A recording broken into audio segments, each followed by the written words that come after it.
Kag sa good vibes,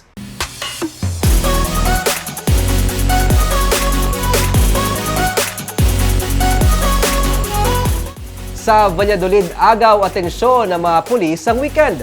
Nagdinilagan sila sa karsada nga naka-heels. Ang istorya sa likod sini sa report ni Romeo Sobaldo.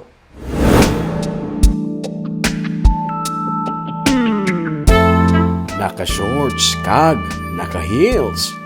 Ini ang pormada sa mga katapos ang Valladolid PNP sang Sabado. May mga nagpusing pasang alalin ay sa Negros.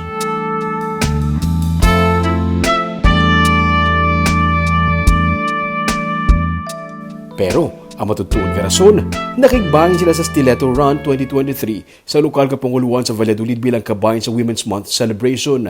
Antes nagdalagan, ang iban, nagpakondisyon pa basketball nga naka-heels.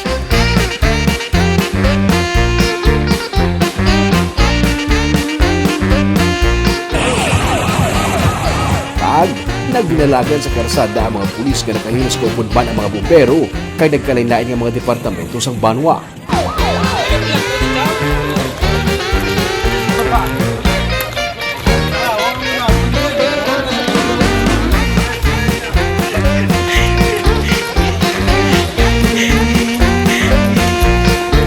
Sunod sa officer in charge sa Valladolid PNP nga si Police Major Eric Doronila, nakigbayan ng mga pulis para ipakita nga suportado nilang aktibidad para sa kababainhan na nag-promote sa gender equality and inclusive society.